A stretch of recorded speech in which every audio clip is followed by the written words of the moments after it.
അല്ലാഹു ചോദിക്കുകയാണ് ഫലാ യതദബ്ബറൂനൽ ഖുർആൻ, ഞാൻ നിങ്ങൾക്ക് മാർഗദർശമായി വന്ന ഈ ഖുർആനിനെ എന്തേ നിങ്ങൾ ചിന്തിക്കുന്നില്ല? ആ ഖുർആനിനെ എന്തേ നിങ്ങൾ പഠിക്കുന്നില്ല? അമ്മലാ ഖുലൂബിൻ അഖ്ഫാലുഹാ, ഖുർആൻ പഠിക്കുന്നതിൽ നിന്ന് ആരാണ് നിങ്ങളുടെ ഹൃദയത്തിന് താഴിട്ട് പൂട്ടിയത്? ഖുർആനാണ് ചോദിക്കുന്നത്. എന്നെ പഠിക്കുന്നതിൽ നിന്ന് നിങ്ങളുടെ ഹൃദയത്തിന് താഴിട്ട് പൂട്ടിയതാരാ? അപ്പൊ നമ്മുടെ ഹൃദയത്തിനാരോ ഖുർആൻ പഠിക്കുന്നതിൽ നിന്ന് താഴിട്ട് പൂട്ടിയിട്ടുണ്ട്. ആ താഴേറെന്നറിയോ? ആ പൂട്ട് വലിച്ചെറിയാൻ നമ്മൾ തയ്യാറാവണം. അപ്പൊ ബിൻഹാദൽ ഹദീസ് തഅജബൂ വതൽഹഖൂന വലാ തബ്കൂ വഅൻതും സാമിദൂൻ. അല്ലാഹു ചോദിക്കുന്നു സൂറത്തുൻ നജ്മാണിത്, ഈ ഖുർആൻ കേട്ടിട്ട് നിങ്ങൾ അത്ഭുതപ്പെടാത്തതെന്താ? ഈ ഖുർആൻ കേട്ടിട്ട് നിങ്ങൾ കരയാത്തതെന്താ? ഖുർആൻ കേട്ടിട്ട് നിങ്ങൾക്ക് കരയാൻ കഴിയാത്തത്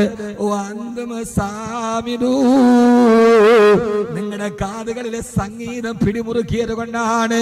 ഇത് അഹമ്മദ് കബീറിന്റെ വാക്കല്ല, ഖുർആൻ സൂറത്തുൻ നജ്മിൽ പറയാ നിങ്ങൾ സംഗീതത്തിന് അടിമകളായത് കൊണ്ടാണ്. സംഗീതം നിങ്ങളുടെ ഹൃദയത്തെ മികച്ചത് കൊണ്ടാണ്.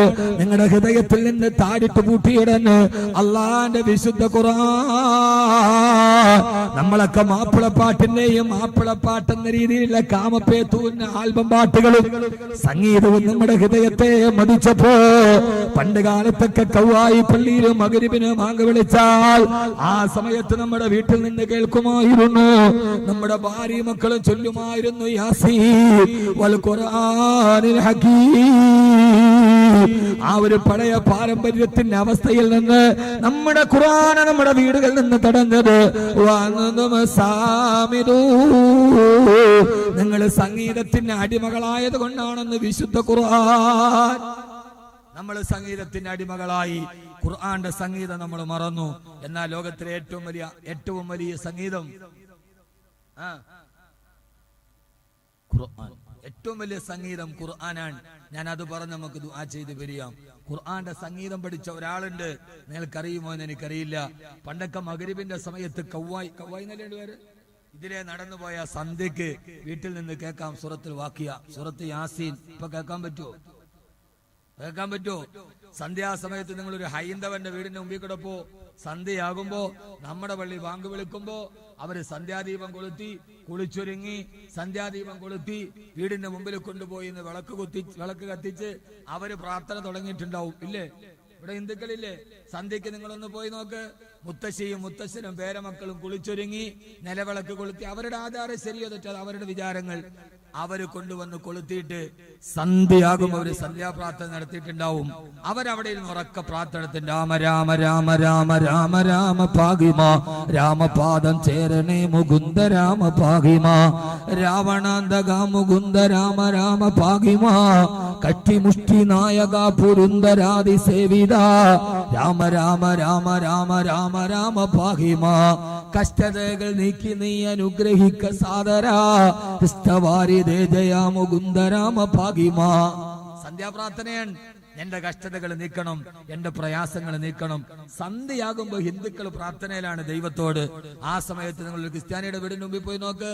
അവിടെ അച്ഛനും മക്കളും എല്ലാം കൂടെ മുട്ടുമേരുന്നിട്ട് അത്യുന്നതങ്ങളിൽ ദൈവത്തിന് സ്തുതി, ഭൂമിയിൽ സന്മനസ്സുള്ളവർക്ക് സമാധാനം, ജനത്തിന്റെയും മരണത്തിന്റെയും നാഥനും പിതാവും പുത്രനും പരിശുദ്ധാത്മാവുമായ സർവേശ്വര. ക്രിസ്ത്യാനി സന്ധ്യയായി, ഭക്തിയുടെ സമയമായി, അവൻ പ്രാർത്ഥനയിലായി. ആ സമയത്ത് ഒരു മുസ്ലിമിന്റെ വീടിന് മുമ്പിൽ കൂടെ പോയാലോ? ആ സമയത്ത് അവന്റെ വീട്ടിലെ ദറജപ്പൂമോളല്ലേ ലൈലാ നീ എന്റെ കൽബല്ലേ, മജ്നൂവായി ഞാൻ നിന്നെ ദുനിയാവാകെ തിരഞ്ഞില്ലേ. ഇത്താത്ത കാലമേ കാലൊക്കെ കേട്ടി പഴയ ഫ്ലാഷ് ബാക്ക് ഒക്കെ കേട്ട് ഇങ്ങനെ ഇരിക്കുകയാണ്. ആ സമയത്തും സന്ധ്യാസമയത്ത് ഹിന്ദുവിന്റെ വീട്ടിൽ പ്രാർത്ഥനയുണ്ട്, ക്രിസ്ത്യാനിയുടെ വീട്ടിൽ മുട്ടുമ്മ പ്രാർത്ഥനയുണ്ട്. മുസ്ലിമേ, നിന്റെ വീട്ടിൽ അതില്ലാതെ പോയല്ലോ. എങ്ങനെയാണ് നീ സംഗീതത്തിന്റെ മാസ്മരികതയിൽ അടിമയായി പോയത്? അള്ളാഹുവിന്റെ ഖുർആനിനെ എന്തുകൊണ്ടാണ് നീ കൈയെടുത്ത് കളഞ്ഞത്? ഞാൻ നിന്നോട് ചോദിക്കട്ടെ ചെറുപ്പക്കാരാ, ഇതേവരെ ഖുർആൻ എന്നോട് പറയുമ്പോ ഞാൻ ചോദിക്കട്ടെ, കഴിഞ്ഞതിന്റെ മുമ്പിലത്തെ ആഴ്ചയിൽ പാകിസ്ഥാനിൽ നിന്ന് പറന്ന ഫ്ലൈറ്റ് തകർന്ന് 49 പേര് മരിച്ചുപോയി ആ ഫ്ലൈറ്റ് അപകടത്തിൽ. നിങ്ങൾ ആ വാർത്ത വായിച്ചിട്ടുണ്ടാവും. 49 46 വായിച്ചിട്ടുണ്ടോ വാർത്ത? നിങ്ങൾക്ക് എന്ത് തോന്നി? എന്ത് തോന്നി ആ വാർത്ത വായിച്ചിട്ട്? പാകിസ്ഥാനിൽ നിന്ന് പറന്നുയർന്ന വിമാനം അറ്റ്ലാന്റിക് മഹാസമുദ്രത്തിന്റെ മുകളിൽ പൊട്ടിത്തെറിച്ച് 46 പേര് മരിച്ചുപോയ വിമാന അപകടത്തെ നാം വായിക്കുമ്പോ അതിലെ ചെറുപ്പക്കാരെ, നിങ്ങൾ അറിയാത്ത മരിച്ചുപോയ ഒരാളുണ്ട്, ജുനൈദ് ജംഷീദ്. ആ ഫ്ലൈറ്റ് തകർന്ന് മരണപ്പെട്ടു പോയ 46 പേരിൽ ഒരുവനുണ്ടായിരുന്നു ജുനൈദ് ജംഷീദ്. നീണ്ട ദാടിയുള്ള, നല്ല സുന്ദരമായ ജുബ്ബ ധരിച്ച, സുന്ദരമായ തലപ്പാവ് ധരിച്ച ജുനൈദ് ജംഷീദ്. ആരാ ജുനൈദ് ജംഷീദ് എന്നറിയോ? ആ ജുനൈദ് ജംഷീദ് പാകിസ്ഥാനിലെ 1990 പാകിസ്ഥാനിനെ ഇളക്കി മറിച്ച പോപ്പ് സംഗീതത്തിന്റെ ഉടമയാണ് ജുനൈദ് ജംഷീദ്.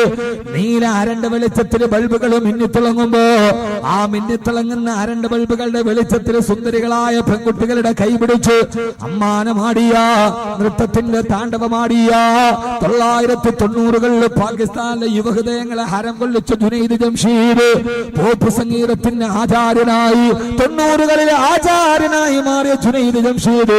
അദ്ദേഹത്തിന്റെ മ്യൂസിക് ആൽബങ്ങൾ പ്രസിദ്ധമാണ്. ഇപ്പോൾ നെറ്റുകളിൽ സെർച്ച് ചെയ്താൽ അറിയാം.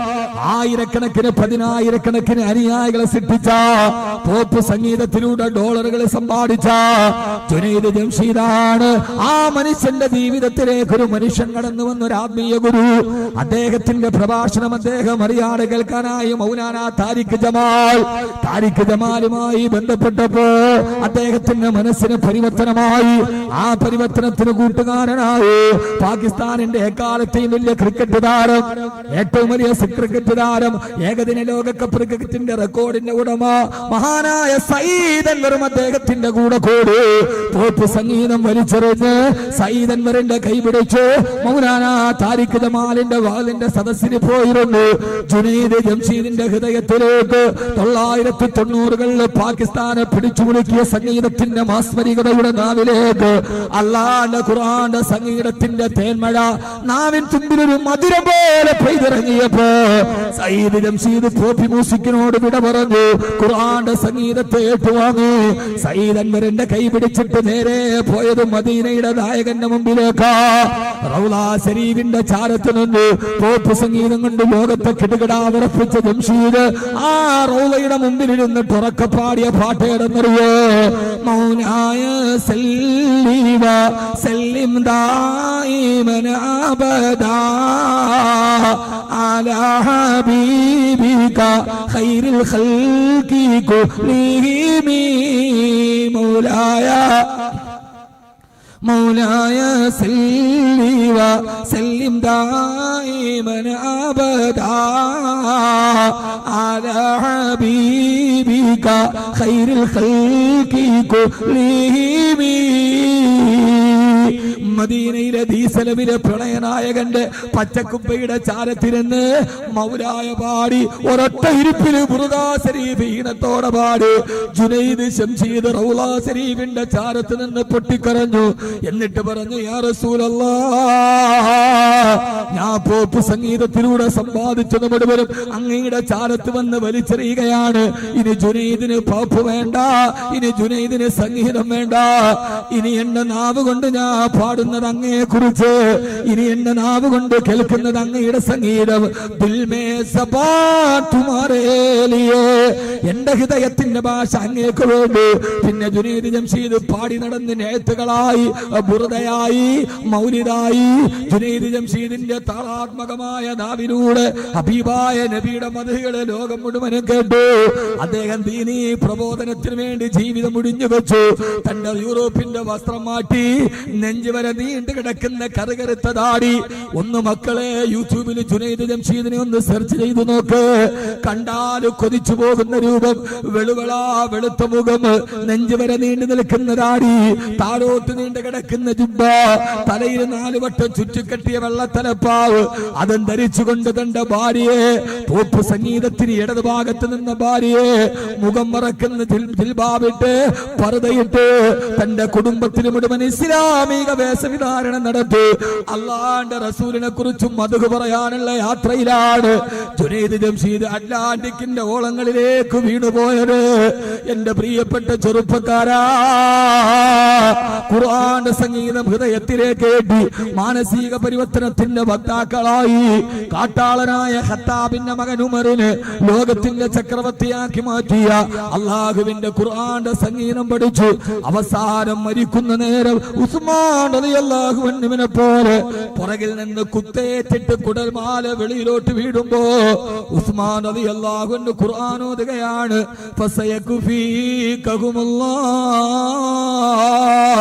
എനിക്കെന്റെ റബ്ബ് മതി. കാരണം ഖുർആൻ ക്രോഡീകരിച്ച സഹാബിയാണ്, ഖുർആനിനെ സ്നേഹിച്ച സഹാബിയാണ്. എന്റെ മുസ്ലിം യൂത്ത് കൾച്ചർ സെന്ററിന്റെ പ്രവർത്തകരോട് അള്ളാന്റെ ഖുർആനിനെ സ്നേഹിക്ക്. ഉസ്മാൻ റളിയല്ലാഹു അൻഹുവിനെ പോലെ അവസാനം മരിക്കുന്ന നേരെ ഖുർആൻ നെഞ്ചോട് ചേർത്ത് എനിക്കെന്റെ റബ്ബ് മതി. രക്തം തടം തല്ലിയാത്ത ഖുർആന്റെ മുകളിലേക്ക് വീണു. ആ രക്തം പുരണ്ട ഖുർആൻ എന്നെ നെഞ്ചോട് ചേർത്ത് മരിച്ചുപോയ മഹാനായ സയ്യിദിനാ ഉസ്മാൻ ഇബ്നു അഫ്ഫാൻ റളിയല്ലാഹു അൻഹുവിനെ പോലെ അല്ലാഹു നമ്മളെ ഒരു മുഹിബ്ബുൽ ഖുർആൻ ആക്കട്ടെ. അല്ലാഹു മുഹിബ്ബുൽ ഖുർആൻ ആക്കട്ടെ. ലോകത്തെ ഏറ്റവും നല്ല പ്രവർത്തനം ഖാദിമുൽ ഖുർആൻ. ലോകത്തിലെ ഏറ്റവും വലിയ ബഹുമതി ഏതാ? ഖാദിമുൽ ഖുർആൻ. ഖാദിമുൽ ഖുർആൻ, ഖാദിമുൽ ഖുർആൻ. അല്ലാഹു നമ്മളെ ഖുർആന്റെ ഖാദിമീങ്ങളാക്കട്ടെ. ഏറ്റവും നല്ല അവാർഡ് അർജുന അവാർഡല്ല, ഏറ്റവും നല്ല അവാർഡ് ഖാദിമുൽ ഖുർആൻ. ഇവൻ ഖുർആന്റെ ഖാദിമാണ്, ഇവൻ അള്ളാന്റെ കലാമിന്റെ ഖാദിമാണ്. അല്ലാഹു നമ്മളെ അങ്ങനെ ആക്കി തരുമാറാകട്ടെ. അള്ളാഹു നമ്മളെ അങ്ങനെ ആക്കി തരട്ടെ. അള്ളാഹു നമ്മളെ ഖാദിമുൽ ഖുർആൻ ആക്കട്ടെ. കാരണം ലോകത്തൊന്നിനുമില്ലാത്ത പ്രതിഫലം ഖുർആനിനുണ്ട്. അലിഫ് ലാം മീം എന്നോദിയാൽ 90 നന്മയാണ്. ഇപ്പോ ഒരാൾ അലിഫ് ലാം മീം നോദി 90 നന്മയാണ്.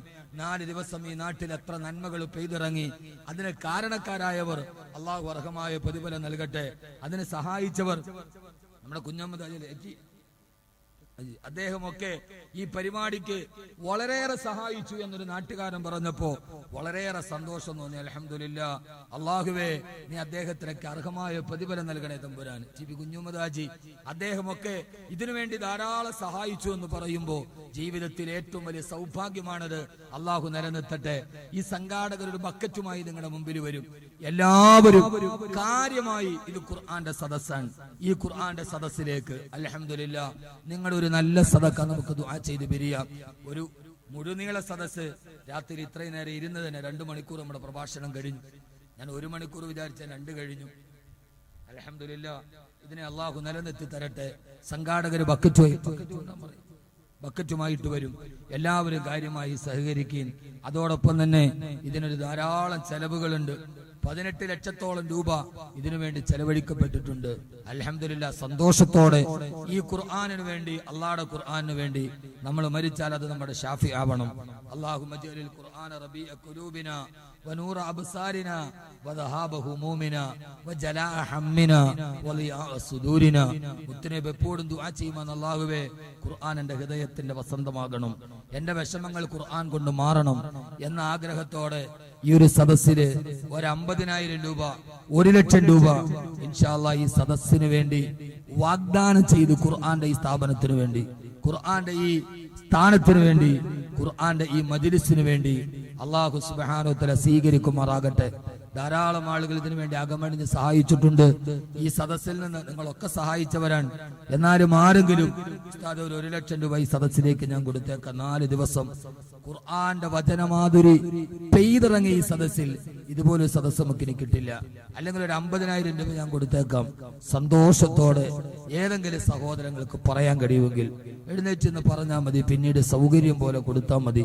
അള്ളാഹു നമ്മളെ സ്വീകരിക്കുമാറാകട്ടെ. നോട്ട് നിരോധനം വന്നപ്പോ നമ്മൾ പൈസയും കൊണ്ട് ഓടി. എന്നോട് ഹിഫ്ള് കോളേജിന്റെ ഒരു സെക്രട്ടറി പറഞ്ഞു, നോട്ട് നിരോധനത്തിന്റെ തലേദിവസം യോഗം വിളിച്ചിട്ട് പറഞ്ഞു, ഹിഫ്ള് കോളേജിൽ ഹാഫിദുകൾക്ക് പഠിക്കാൻ പൈസ ഇല്ല, ആരെങ്കിലും 1 ലക്ഷം രൂപ വെച്ചിടാൻ. ആരും അനങ്ങിയില്ല. അന്ന് രാത്രി നോട്ട് നിരോധനം വന്നു. പിറ്റേ ദിവസം രാവിലെ ആ സദസ്സിലുണ്ടായിരുന്ന 5-6 പേര് വന്നിട്ട് 5 ലക്ഷം വേണോ 10 ലക്ഷം വേണോ, സൗകര്യമുള്ളപ്പോൾ തിരിച്ചു തന്നാൽ മതി. തലേ ദിവസം ചോദിച്ചപ്പോ 1000 ആവലാതി പറഞ്ഞ ആളുകൾ പിറ്റേ ദിവസം കൊണ്ടുവന്ന് ഹിഫ്ളുള്ളതിന് വേണോ, 5 ലക്ഷം വേണോ, 10 ലക്ഷം വേണോ, കൊടുക്കാൻ ആളുണ്ടായി. സഹോദര, നമുക്ക് ആവശ്യമില്ലാത്തപ്പോഴല്ല, നമുക്കുള്ളപ്പോഴാണ്, ആവശ്യങ്ങൾ ഉള്ളപ്പോഴാണ് അള്ളാഹുടെ ദീനിന് വേണ്ടി നാം നൽകേണ്ടത്. അള്ളാഹു നമ്മളെല്ലാവരെയും ആ കൂട്ടത്തിൽ പെടുത്തട്ടെ. ഇങ്ങനെ ഒരു സംരംഭം നടത്തിയതിന്റെ പ്രവർത്തകരെ അള്ളാഹു എത്ര അനുമോദിച്ചാലും മതിയാവില്ല. അള്ളാഹു ഇതിനെ തുടർന്നു കൊണ്ടുപോകാൻ അള്ളാഹു തൗഫീക്ക് നൽകി അനുഗ്രഹിക്കുമാറാകട്ടെ. സാമ്പത്തിക പ്രതിസന്ധി നാടിനെ വലയ്ക്കുന്ന ഒരു സമയത്താണ് ഇത്രയും വലിയ ചെലവിലോടുകൂടി ഈ സംഘാടകർ ഇത് നടത്തിയത്.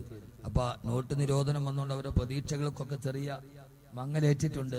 അത് നികത്തി കൊടുക്കേണ്ടത് നമ്മളാണ്. ഇന്ന് പറ്റാത്തവർ നാളെയുമൊക്കെയായി ഇവർ ബന്ധപ്പെട്ട് ഇൻഷാ അല്ലാഹ് ഒരു നഷ്ടമൊന്നും സഹിക്കേണ്ട, ഞങ്ങൾ സഹായിക്കാം എന്ന് പറയുമ്പോൾ അള്ളാഹുവിന്റെ അപാരമായ പ്രതിഫലം നമുക്ക് കിട്ടും. അള്ളാഹു അക്കൂട്ടത്തിൽ നമ്മെ